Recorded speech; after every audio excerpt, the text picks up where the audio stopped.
और प्रेसिडेंट साहब ने जो आज तारीख उन्होंने जो दी है, हमारा तो 50% मुतालबा अल्हम्दुलिल्लाह कबूल हो गया है।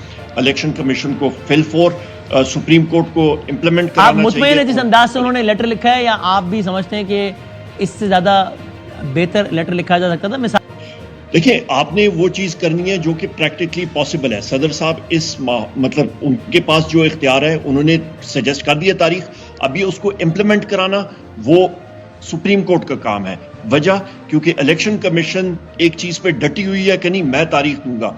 उन्होंने तो एक गलत इख्तियार किया हुआ है मौकफ कि काउंसिल ऑफ कॉमन इंटरेस्ट ने कहा है कि जी आप डीलिमिटेशन कराएं, और फिर वही बात आ जाती है कि पाकिस्तान तहरीक इंसाफ गई हुई है कोर्ट में कि आपका वो डीलिमिटेशन की एक्सरसाइज ही गलत है, क्योंकि मुस्लिम लीग नून की हुकूमत, उसमें पीपल्स पार्टी, ये सारी पार्टियां शामिल थी।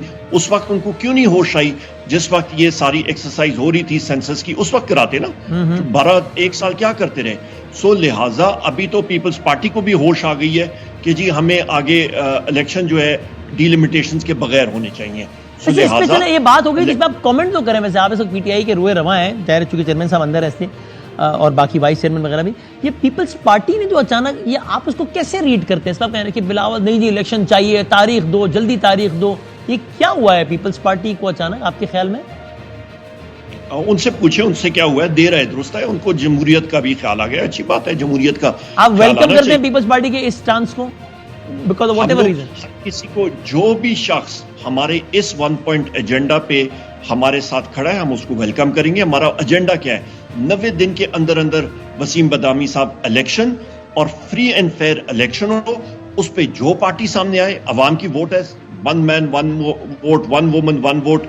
वोट ने अपनी मर्जी की हुकूमत आप चलाएं। और आप महसूस करते हैं कि आज की तारीख में on the face of it at least, बाकी दिलों के हाल तो अल्लाह जानता है ना, on the face of it at least peoples party भी वही बात कर रही है जो आप कह रहे हैं, देर आए बट दुरुस्त आ गई। आप महसूस करते हैं उनके अंदर मेरा ख्याल है कोई इबाम, जरदारी साहब और बिलावल साहब का कोई इबाम चल रहा है। उनको अपना हाउस इन ऑर्डर करना पड़ेगा, उनको क्लैरिटी चाहिए। बिलावल साहब के बयान कितने तक आपको लगता है कि मुनासिब है? सिर्फ इसी ज़मीन में, मैं प्रिसाइसली सिर्फ इलेक्शन के हवाले से बात करूं। मैं फिर रिपीट करूंगा, हमारे चेयरमैन पाकिस्तान तहरीक इंसाफ इमरान खान साहब बार ये बात कर रहे हैं कि जो भी शख्स 90 दिन के अंदर अंदर सिंगल पॉइंट एजेंडा पे पाकिस्तान तहरीक इंसाफ के साथ खड़ा है, हम लोग उसको वेलकम करते हैं। ठीक है। अच्छा, मुझे उमर से बताइए, फर्ज कर लीजिए एक लम्हे को कि ये इलेक्शन जो है एक अजम्पशन है, लेकिन but we have reasons to believe कि मैं अजम्पशन क्यों दे रहा हूं, आप भी एग्री करेंगे कि जनाब साहब 90 दिन में तो नहीं हो सकते, 90 दिन तो बनता है 6 नवंबर। लेकिन ये भी नहीं है कि जनाब गया 1.5 साल 2 साल। मिसाल लीजिए, आज से 10 दिन बाद इलेक्शन कमीशन ऑफ पाकिस्तान कहता है कि साहब 15 जनवरी है इलेक्शन फॉर एग्जाम्पल, तो आप ये कहेंगे कि चलो ठीक है नवंबर नहीं 40-50 दिन आगे पीछे, या आप कहेंगे नहीं साहब हमें 90 दिन के अंदर ही चाहिए, या आप सुख का सांस लेंगे कि चलो ठीक है शेड्यूल आया, अब चीजें आगे तो बढ़ेंगी, इलेक्शन की तरफ जाएंगी तो सही चीज है? वो जब बात आती है तो अंग्रेजी में कहते हैं we'll cross that bridge when we come to it. अभी उस मौके पे तो आए ना। अभी तो सुप्रीम कोर्ट में हमारा केस इंशाल्लाह लगेगा और वो फोर्स करेंगे इलेक्शन कमीशन को कि आप किस तरीके से इसको डिले करना जा रहे हैं। आइन तो बड़ा क्लियर है, बहुत क्लियर है, आइन में इफ बट नहीं है, आइन बहुत क्लियर है। गलत डेट, गलत तरीके से इलेक्शन कमीशन जो है वो इसको डिले कर रहा है, और डीलिमिटेशन एक्सरसाइज करते रहे ना, उससे क्या फर्क पड़ता है इलेक्शन पे? डीलिमिटेशन बाद में दूसरे इलेक्शन में आ जाएगी। इस वक्त पुरानी डीलिमिटेशंस पे इलेक्शन कराएं। डीलिमिटेशंस बल्दियाती, ये जो आपका जिस बाई इलेक्शन के लिए हम लोग तैयारी कर रहे थे, जहां पे पीटीआई के इस्तीफे उन्होंने मंजूर किए हुए थे और सूबाई हल्कों की भी हुए थे, उसमें भी तो डीलिमिटेशंस ही हुई थी हल्कों की, तो वो तो इनको मंजूर थी इलेक्शन कमीशन को, तो अभी क्या तकलीफ हुई है? प्रैक्टिकली आपको लगता है कि आज के लेटर के बाद भी कम से कम ये तो आपको भी लगता है ना, यू वुड एग्री के 6 नवंबर जो सदर ने तारीख दे दी है, कम से कम 6 को तो इलेक्शन नहीं होते, बिकॉज अभी तो 54 दिन रह गए हैं, कम से कम इलेक्शन प्रोसेस ही 40-50 दिनों का है कागजात नाम की, तो कम से कम 6 को तो नहीं होता। ये क्यों नहीं हो सकते हैं जी वसीम साहब? आपका किसी भी टाइम पे हो सकते हैं। इलेक्शन कमीशन को बजट दिया गया है, इलेक्शन कमीशन कोई मुफ्त खोरियत तो नहीं है, उनको बाकायदा बजट दिया गया है। और पहले वो 20 अरब मांग रहे थे, उस वक्त की गवर्नमेंट ने अपने एमएनएस को 100 अरब दे दिया, मतलब तकरीबन 51 बिलियन रुपीस उन्होंने रिलीज कर दिए। पर क्योंकि वो इलेक्शन से डरते थे, पीटीआई का सामना नहीं करते थे, उन्होंने इलेक्शन कमीशन को नहीं दिया, लिहाजा इलेक्शन डिले हुआ, जो आईनी तौर पे उनको नहीं करना चाहिए था। सूबाई इलेक्शन होने चाहिए थे, और यहाँ पे भी इनके पास पूरी सलाहियत मौजूद है, ये बिल्कुल इलेक्शन करा सकते हैं।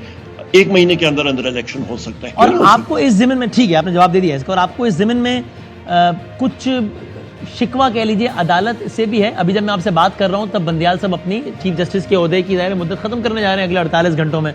उन्होंने इस पे सोमोटो और वो सब तो लिया, लेकिन ठीक है अल्टीमेटली तो उन्होंने खुद जाके तो इलेक्शन नहीं कराना था।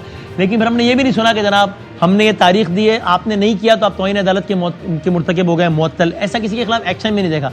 आपको लगता है पाकिस्तान की आला तरीन अदलिया सूबाई असम्बलियों में इलेक्शन के हवाले से अगर थोड़ा सा अपने रिट पर अमल कराती तो आज वफाकी असम्बलियों के इलेक्शन के हवाले से सूरत हाल ना होती?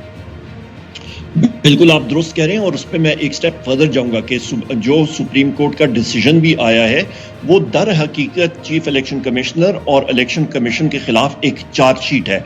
उस पर उन्होंने इलेक्शन कमीशन को के खिलाफ ये इल्ज़ाम लगाया है और उनको चार्ज किया है कि आपने इलेक्शन सूबाई असम्बली के क्यों नहीं with in stipulated period of time कराया। और ये बहुत संगीन चार्ज है कि आप एक पार्टी बने हैं, सो लिहाजा जो भी शख्सियात हैं वो इस चीज को जरा गौर से पढ़ लें। सुप्रीम कोर्ट का डिसीजन जो आया है इलेक्शंस के हवाले से, और 90 दिन के इलेक्शन के अंदर अंदर उनको इलेक्शन करना चाहिए था।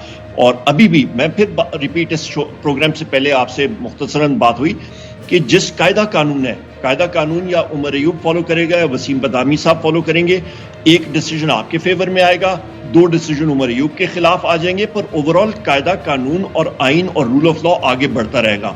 उससे मुल्क के लिए भी बेहतरी है, उसके लिए मईशत भी चलती रहेगी, वरना क्या होगा कि हर चीज खटाई में पड़ जाएगी और पाकिस्तान की अवाम सफर करेगी। और सर बतौर मजमूई उमर अयूब साहब, आप चीफ जस्टिस बंदियाल साहब के दौर से, चूंकि जाहिर है उनके दौर में यके बाद दीगरे मुसलसल इस केसेस लगते रहे सारी सूरत हाल में 1.5 साल में, सो आप कैसे समराइज करेंगे? दौर अब खत्म हो रहा है तो आप क्या कहिएगा? अच्छा दौर, बुरा दौर, स्याह दौर, रोशन दौर, क्या?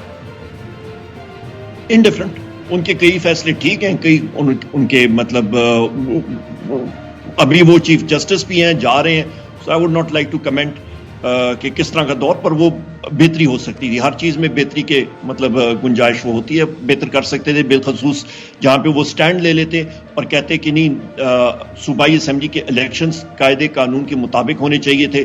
जो कासिम सूरी साहब का फैसला था जब और जब इलेक्शन डिसोल्यूशन का फैसला आया था खान साहब का, उन चीज़ों पे उनको स्टैंड ले लेना चाहिए था। या अगर फुल कोर्ट बन जाता कुछ चीज़ों में तो शायद इतना अभाम ही ना रहता।